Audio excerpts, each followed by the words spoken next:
somos misericordiosos. Boa noite a todos. Quando fala assim, a trabalhadora mais antiga da casa, complica, né?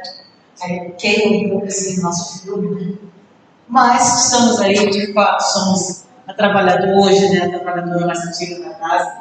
Nascemos aqui, temos muito orgulho, então, de estar sempre aqui na casa de fora, nesse trabalho da doutrina em si. E para hoje, a diretoria, né, a direção da casa nos passou um tema bastante interessante. Bem-aventurados os misericordiosos, porque alcançarão a misericórdia. Bem-aventurados os misericordiosos, é uma passagem de Jesus, Mateus, capítulo 5, versículo 7. E nós vamos conversar sobre essa questão de misericórdia, que é como podemos ser misericordiosos, enfim, tudo que se refere a esse tema. É só uma coisa boa. Nosso tema desta noite está inspirado na bibliografia do Evangelho segundo o Espiritismo, no livro dos Espíritos e no livro O Consolador, de Francisco Cândido Xavier e o Espírito Emmanuel. Nós nos baseamos nesses 3 livros para fazer o estudo desta noite. E para começar, então, nós vamos falar um pouco de conceitos, né, de misericórdia.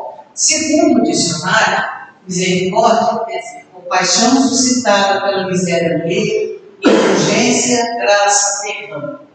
E para o Espiritismo? Para o Espiritismo, misericórdia consiste no esquecimento e no perdão das ofensas.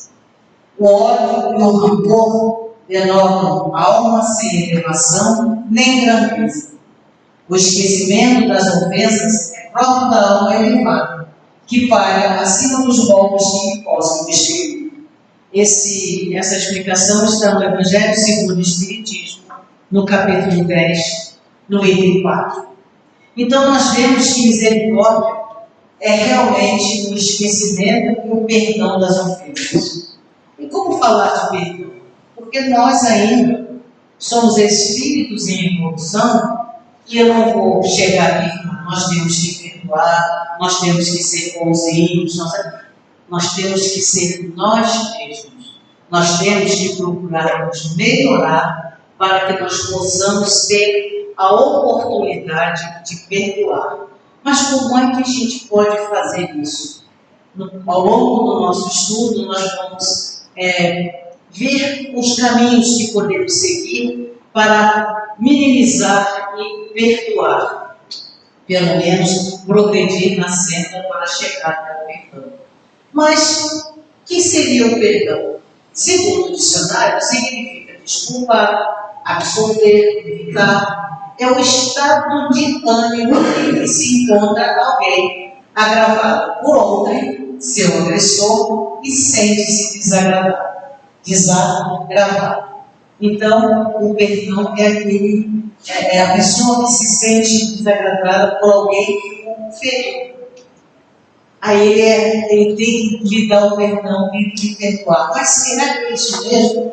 Segundo a doutrina espírita, o perdão é concessão indefinida e oportunidades para que o ofensor se arrependa, o pecador se recomponha, o criminoso se libere do mal e se ele, redimido, para a ascensão luminosa.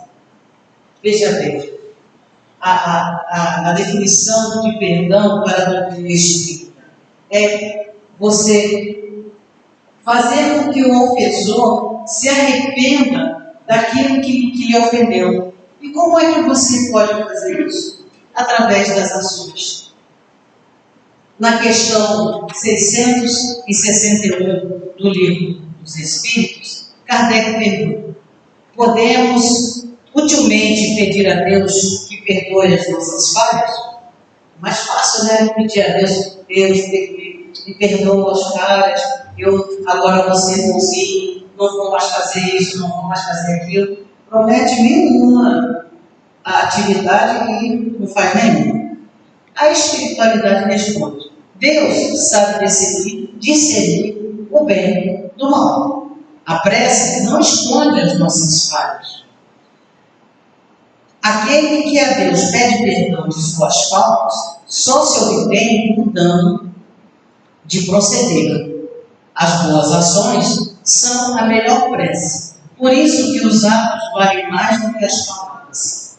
Veja bem, não adianta a gente chegar assim e pedir para, seja o presidente do centro espírita, o pastor da igreja evangélica, ou o padre na igreja católica, eu pequei, eu ofendi. Aí o dirigente vai lhe dizer, você reza 50 Pai Nosso, 30 Ave Maria, não sei quanto, faz 1001 prece que você vai estar salvo. Não vai, porque você é que tem que mudar.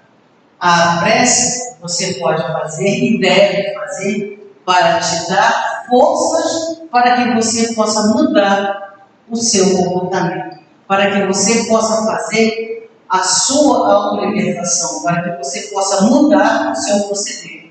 Assim, as suas faltas serão realmente apagadas.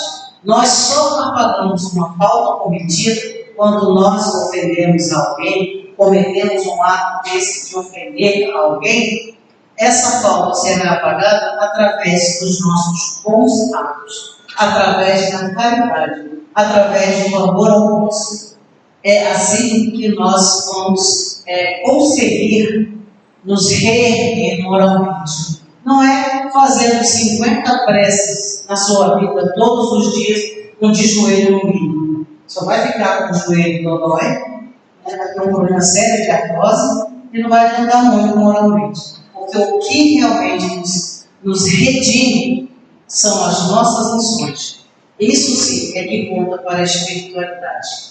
Lá no Evangelho segundo o Espiritismo, Kardec já nos esclarece que existem duas formas de perdoar. A primeira, nobre, porque perdoa verdadeiramente, sempre para isso o ofensor tem que se humilhar. Você não precisa humilhar aquele que te ofendeu, para que você possa perdoar.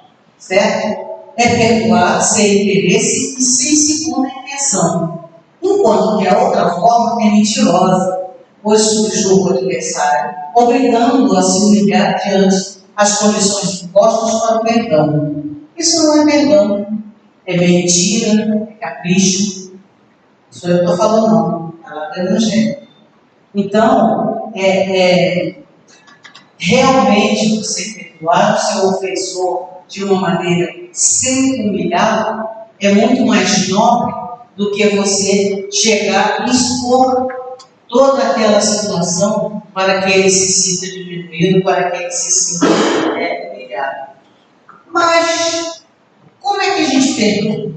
A gente tem umas condições, assim, de ser nosso, dessa nossa vivência reencarnatória, do nosso nível evolutivo aqui na Terra, Eu perdoo, mas não quero vê-lo nunca mais. Eu não quero ver nunca mais. Você está condenando aquela pessoa. Eu perdoo de coração, não quero ver nunca mais. Então, não é um perdão pleno. Você está condenando. Ou então, perdoo, mas vou lhe dizer umas verdades. Então você não está perdoando, você está querendo revidar. Você tem uma pretensão de revidar aquela ofensa. Porque você perdoa, você vai ter que ouvir umas verdades. Esse tipo nosso, Ou então você menospreza. Como? Perdoa, porque ele é um pobre coitado, é um rei. Perdoa. Então você coloca ele numa situação abaixo, Como se você fosse muito importante, e ele não. Ele te ofendeu, ele é um pobre coitado. É uma questão de menosprezo. Ou então de rancor. O que é o rancor? É o que mais a gente ouve. Eu perdoo, não esqueço. Até eu já falei isso, confesso a vocês. Eu perdoo. Não esqueço. Falar no meu HD.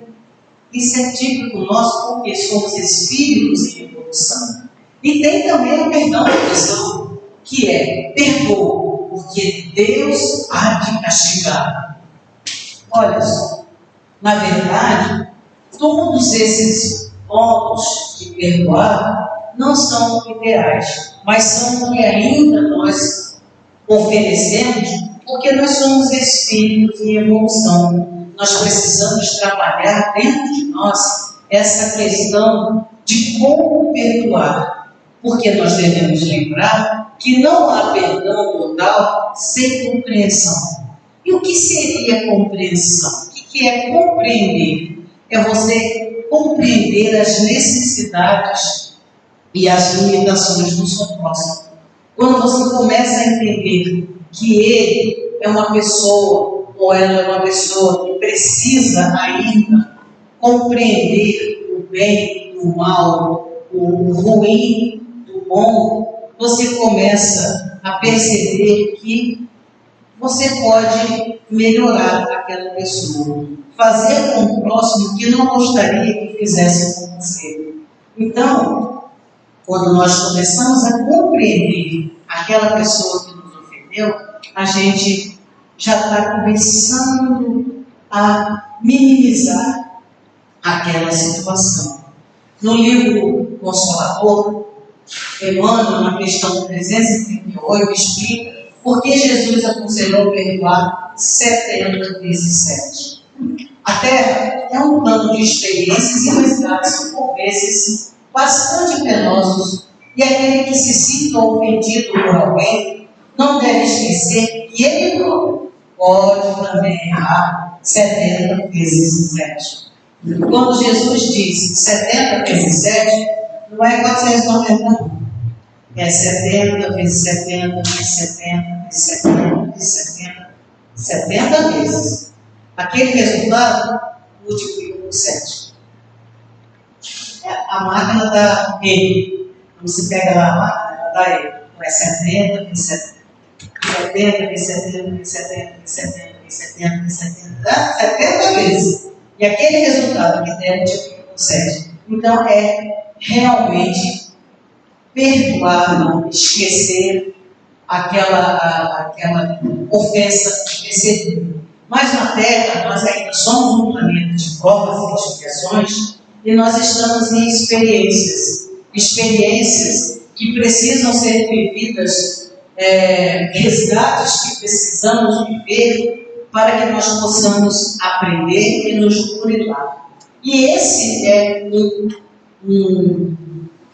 uma maneira de nos burilar. As dificuldades que passamos em nossa vida, todas elas são para que nós possamos nos burilar. Quando nós conhecemos a doutrina espírita, ela nos faz compreender que o sofrimento ele é necessário para que nós possamos aprender a caridade, aprender a perdoar.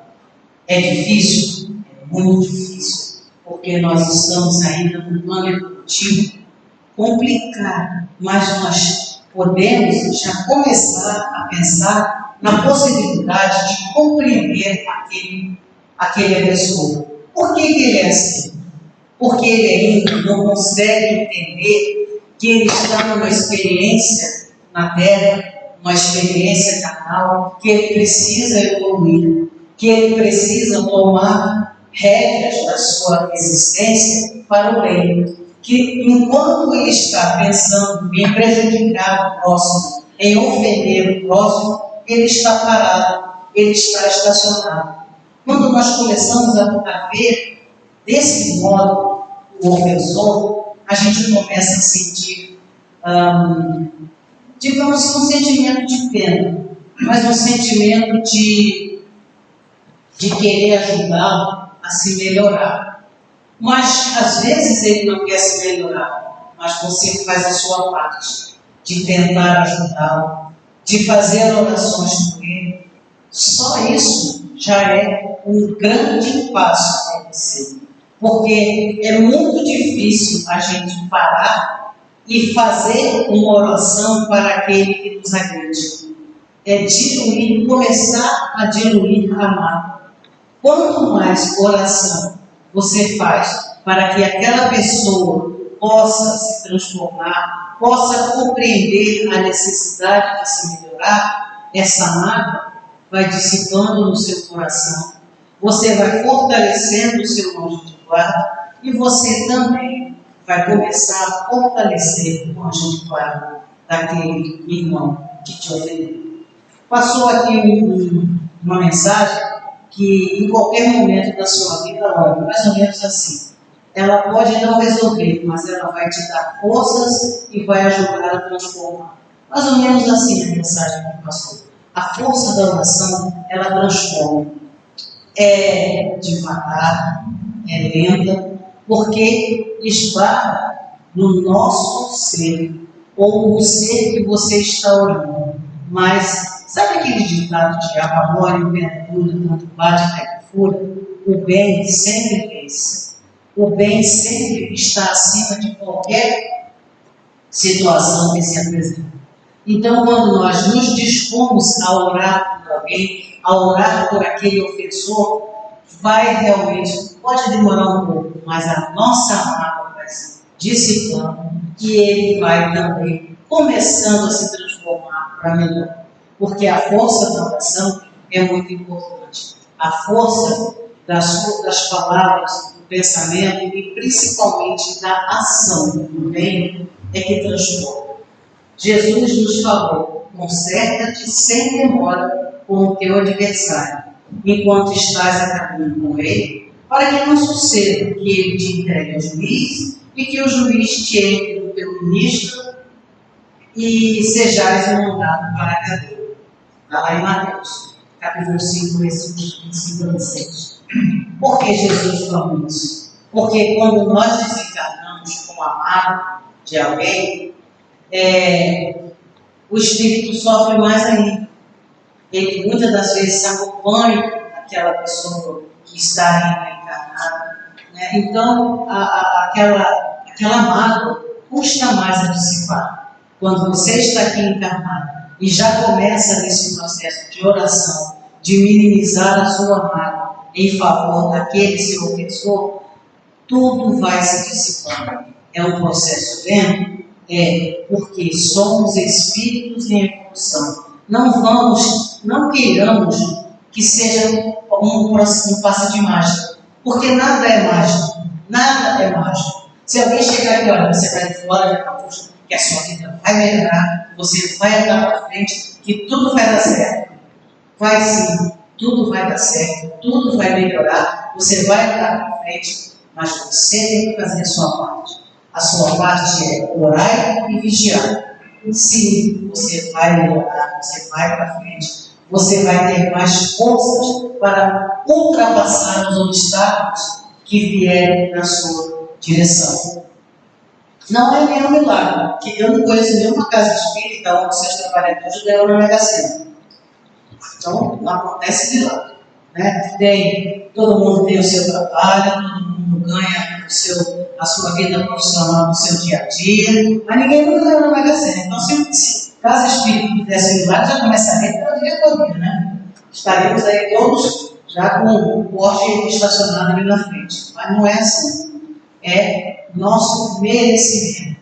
E nós só vamos ter esse merecimento fazendo a nossa parte, que é orar e vigiar, fortalecendo na oração e acumulando nas boas ações, na caridade. Não é aquela caridade de você passar na rua e dar 5 reais para um andante, não. É a caridade mesmo de fazer o bem, de ir numa comunidade, de ajudar alguém naquela comunidade, ajudar alguém que precisa. E quando a gente fala de ajudar alguém que precisa, não é só dar cesta básica ou fazer um trabalho numa comunidade. É ouvir. Você quer trabalho mais difícil e mais prestativo do que fazer uma atendimento fraterno? Você faz em qualquer lugar. Você senta no banco, você chega lá, aquela fila, gente pra caramba, está lá o número 130, o seu número é o 145.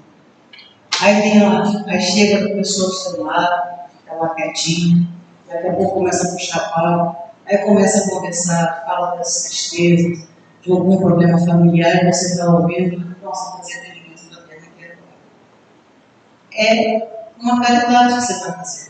Às vezes aquela pessoa, a espiritualidade o encaminhou para que ele sentasse do seu lado, porque você tem condições de ajudá-lo. Você tem condições suficientes de dar a palavra de ânimo, de coragem para a pessoa que está precisando. Essa é uma das maiores caridades que nós podemos fazer, ajudando o próximo. Então, meus irmãos, ajudar o próximo não é só com alimentos ou com atividades materiais. É principalmente com a ação do conforto, do acalento, das boas palavras, também fazem parte desta ação de caridade. E por que é difícil? É tão difícil perdoar. Por quê? Nossa, a gente fala de perdão e quando a gente recebe um tema para falar, esse tema primeiro é para nós, né? É que a gente tem que estudar para poder falar. Eu falei, nossa, tem que aprender a perdoar mesmo, porque o negócio está feio, está chegando para mim aí a necessidade de perdoar. Por quê? Porque nós ainda somos imperfeitos, nós ainda temos orgulho e egoísmo dentro do nosso coração. Uns numa maior porcentagem e outros numa menor porcentagem. Mas que nós podemos burilar, nós temos a oportunidade de burilar esse sentimento no nosso coração para que nós possamos nos melhorar e melhorar todos que estão em nossa mão. É a dificuldade de comunicação, né? Porque é tão difícil de perdoar, porque muitas das vezes a pessoa não quer ouvir, ou você mesmo não quer falar, mas podemos tentar. A dificuldade de nos colocarmos no lugar do outro ali. É difícil isso, a gente colocar no lugar do outro, principalmente uma pessoa que nos ofende ou que nos ofendeu. Você se colocar no lugar dele é muito difícil, mas podemos fazer. Podemos tentar, pelo menos, fazer esse exercício. Para que, o que eu faria se eu estivesse no lugar dele? Não é o que eu faria se fosse Jesus. Não, porque a gente não é Jesus. Jesus teria uma outra atitude que nós ainda não temos, porque não chegamos ao patamar espiritual dele. Mas o que eu faria se eu estivesse no lugar dele? Fica mais próximo. O que eu podia fazer? Não é? Aí a gente começa a ter a empatia com aquela criatura. O mau hábito de julgar. Isso daí a gente vem de montão. Tudo a gente julga. Ah, mas isso aconteceu porque é assim, porque é assado, porque fez, porque aconteceu. Esse mau hábito de julgar que nós temos é que também dificulta essa oportunidade de perdoar. Associar o perdão à fraqueza. Não vou perdoar porque isso é fraqueza. Eu vou me sentir enfraquecido, ele vai ver, vai achar isso, vai achar que sim, o que ele achar, o problema é dele, não é seu, é dele. O que você vai fazer, aí sim, é problema seu. É como a gente estava conversando outro dia com amigos lá, que as pessoas não mudam, mas o problema não é nosso, o problema é dela, ela que não muda. Então, a gente vai ficar sofrendo por uma coisa que é dela. Se ela acha que a gente é chato, eu não me acho chato. Né? Então, de repente possa até ser, mas é mais fácil a gente achar que não é. Mas a gente procura não ser. Então, se aquela pessoa tem aquele determinado julgamento nosso, o problema é seu. Você faz uma autoanálise. Você é aquilo que a pessoa está achando que você é? Não. Então o problema não é seu, é dela. Devolve para ela. Ela que procura resolver. Entendeu? Então, aí você não precisa ficar sofrendo por aquilo. Não, a Lúcia está pensando que eu sou assim, que eu sou assim. Eu vou querer estar pensando na Lúcia. Né? Eu sou assim. Se ela acha que isso não é legal, o problema é dela, não é meu. Ela que vai ter que observar se realmente eu posso melhorar. Lógico, porque quando as pessoas nos criticam de alguma forma, a gente às vezes fica até meio chateado, mas depois você para e pensa, poxa, eu poderia ser melhor, eu poderia ser... E a crítica te melhora, né? A crítica você vai procurar melhorar-se. né? E a partir daí, você vai progredindo, você vai crescendo. É um processo que você constrói devagar, mas firme, sólido, consciente. Isso é que nos faz crescer espiritualmente. É por isso que nós estamos aqui nessa encarnação, para que nós possamos crescer espiritualmente. Mas nós somos muito fáceis de delírio, né? Delírio é um negócio tenebroso. Fala qualquer coisinha assim, eu sou assim, sou assado. A gente nunca é do jeito que a pessoa fala, né?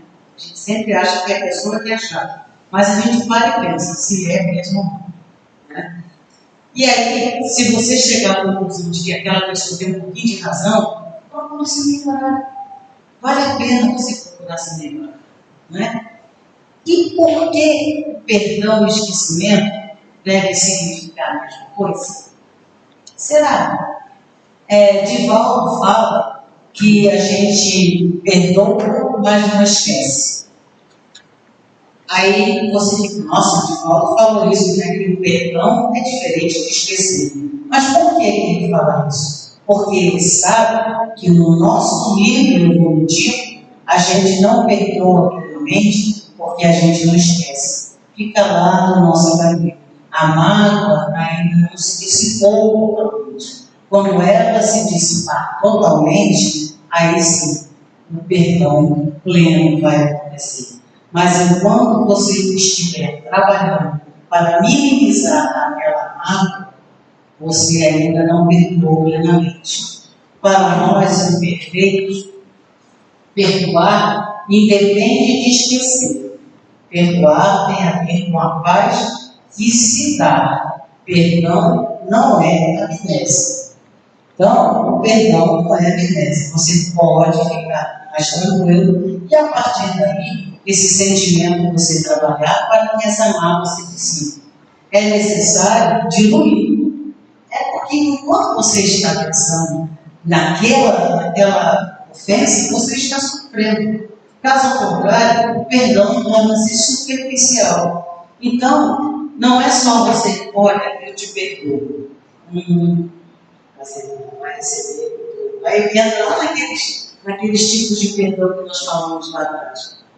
Né? Enquanto a gente estiver com mágoa, com ressentimento, eu te perdoo, mas reticências, essa mágoa não foi diminuída.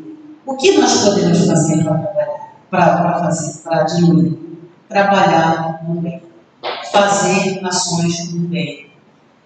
Ler literaturas que vai nos esclarecer, que vai nos ajudar a compreender a existência e as dificuldades que nós temos que passar. À medida que você vai progredindo, que você vai compreendendo e que você vai aceitando essa necessidade, que isso foi para você uma tarefa difícil, mas que aquela pessoa foi um instrumento para que você possa se burilar, você comece a se melhorar. A partir daí, essa mágoa vai dissipando. Essas dificuldades vão diminuindo.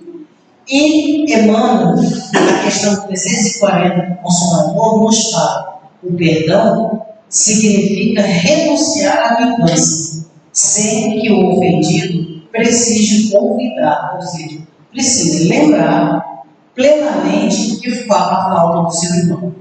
Entretanto, para o espírito evangelizado, perdão e esquecimento devem caminhar juntos, embora prevaleça para todos os instantes de existência a necessidade de oração e vigilância. Então, ele fala lá: perdão e esquecimento devem caminhar juntos, embora prevaleça para todos os instantes da existência a necessidade de oração e vigilância. Quando falamos de oração e vigilância, eu não quero dizer que nós temos que ser santos. Não, nós não temos que ser santos. Nós temos que ser sensatos. É diferente de ser santo. Não adianta eu querer colocar uma vestimenta específica ou determinadas ações para que o público veja que eu mudei, que eu estou virando santo. Não, ninguém vira santo ao mesmo tempo.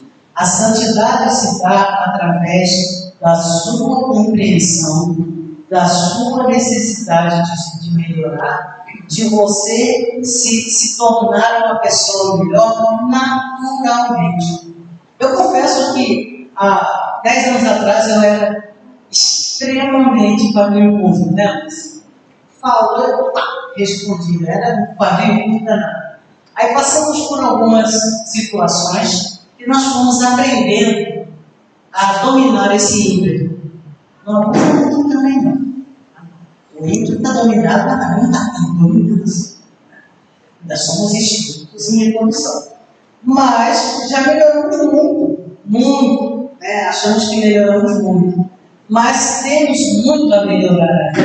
Então é assim que a gente constrói a nossa felicidade, que a gente constrói o nosso dia a dia para melhor. Não é você mudar da noite para o dia e a pessoa te ofensiva. E a cabecinha está lá trabalhando, quer amor,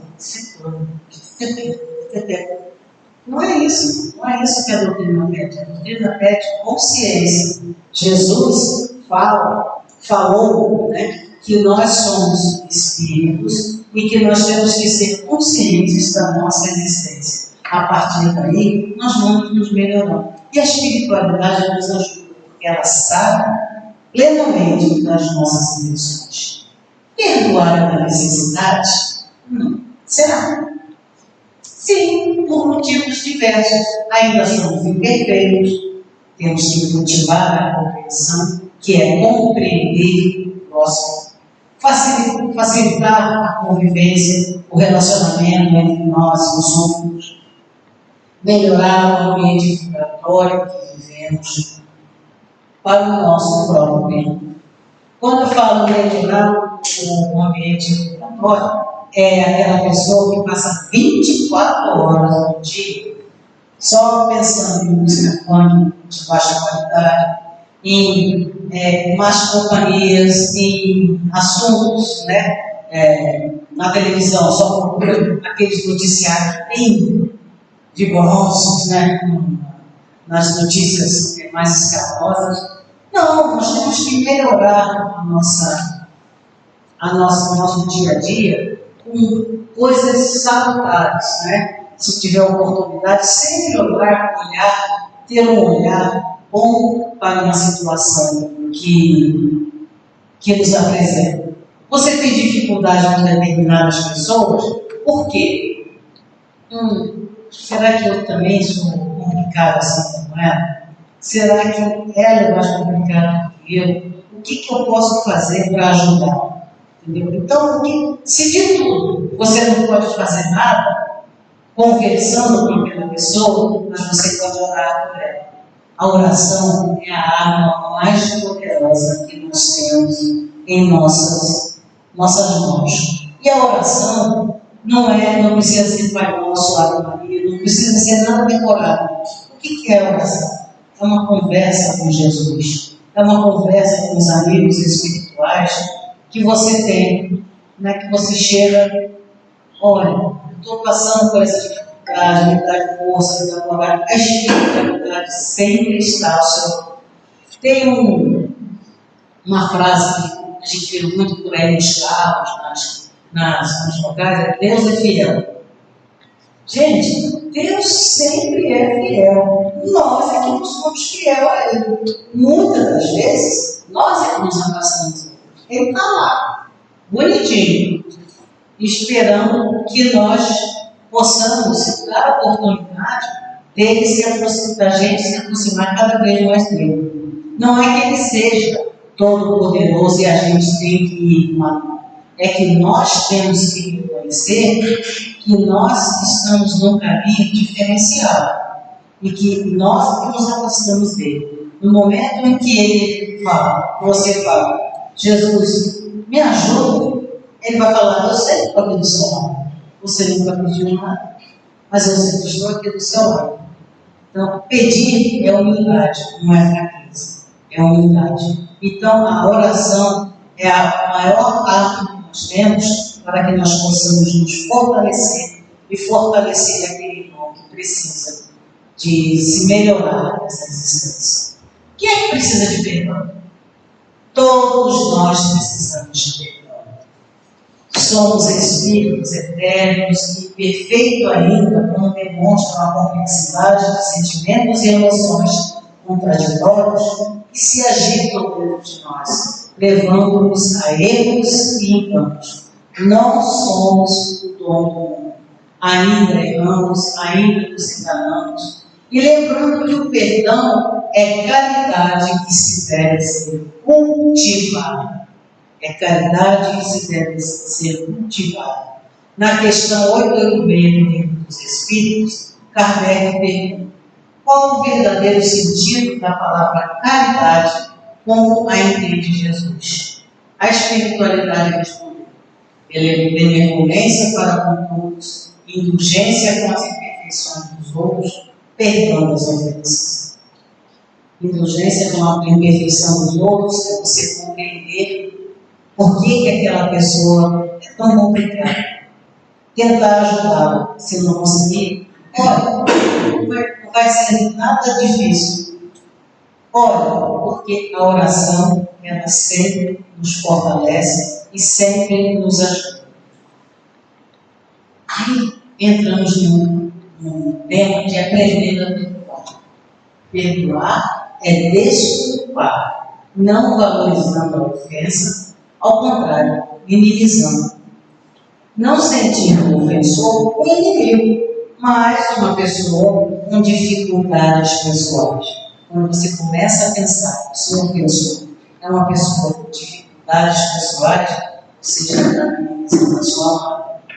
Devemos aceitar as pessoas como elas são, cheias de virtudes e defeitos, porque nós também temos virtudes e temos defeitos. E por que não aceitamos os outros, o próximo, que também são cheios de virtudes e defeitos? Exaltemos as virtudes e minimizemos os defeitos. Sejamos menos exigentes. Perdoar não é se sentir ofendido com o outro. Tem pessoas que tudo que você fala, entendeu? Não. Se a pessoa não compreendeu, ela vai compreender. Você continua na sua existência fazendo o melhor que você pode para si e para o próximo.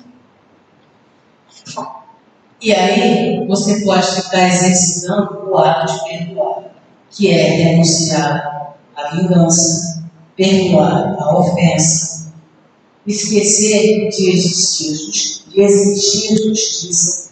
Não precisa ficar exigindo justiça o tempo todo. Faz a sua parte. Ore por aquela pessoa tão cristiana que ainda não compreendeu que nós estamos com uma oportunidade maravilhosa de progresso espiritual. Mas ela ainda está marcando um passo. Ela ainda opta por brigas, opta pelo caminho mais difícil. E esse caminho mais difícil é para ela mesma, né? Infelizmente. E qual é a importância do auto-perdão? A auto-punição fragiliza o espírito. Deus nos perdoa sempre. Nós é que ainda não aprendemos a nos perdoar. Já pensou nisso? Você já aprendeu a se perdoar? Perdoar-nos resulta no amor a nós mesmos.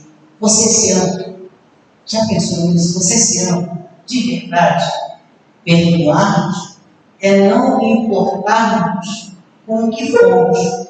O que nós fomos, mas aprendemos que podemos ser melhor. Vamos fazer um novo amanhã, a partir de agora. Perdoar-nos é conviver com a mais nítida realidade, sem se comprometer com o futuro. É você conviver com a sua realidade e fazer dela o melhor para o seu futuro. não comprometer-se. Perdoar-nos é compreender que os que nos cercam são reflexos de nós mesmos.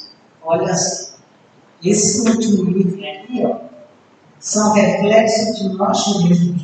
Porque se nós convivemos com eles, é porque nós somos bem parecidos. E você que se quer ser daquele jeito, melhore-se, estude, aprimore-se, ore, peça a Deus que realmente você possa cada vez mais aprender e principalmente trabalhar no bem. Aí vem uma recomendação. Quer ser feliz por um instante? Vingue-se. Aí você vai ficar daquela pessoa que te ofendeu, você vai ficar feliz porque você viu. E depois? Depois você vai ficar triste. Depois você vai ficar depressivo. Depois você não vai ter paz, porque você sabe que você fez algo ruim. Conscientemente, porque a vingança não é inconsciente. A vingança é algo que você arquiteta e que você planeja e você executa. Então você fica feliz por aquele momento que ela foi executada. Mas e depois? Depois você vai ficar triste, comprometeu-se com o seu futuro e a felicidade vai ficar cada vez mais distante. Mas, quer ser feliz para sempre? Perdoe. Jesus falou que nós podemos perdoar 70 vezes, 7 vezes. E a literatura evangélica nos ensina qual o caminho que nós podemos seguir para que nós possamos diluir essa mágoa e assim conseguir perdoar aquele ofensor. Que possamos ter sempre muita fé, muita coragem e principalmente a oração em nossas vidas, para que possamos realmente cumprir com a tarefa a que viemos, que é de progredir moralmente. Que Deus ampare, que Deus ilumine as nossas existências, que tenhamos um Natal de muita paz, de muito amor, de muito perdão, de muito carinho, e que o ano de 2024 seja o ano das realizações, das mágoas dissipadas, das tarefas no bem cada vez maiores para que possamos progredir nessa existência. Que assim seja.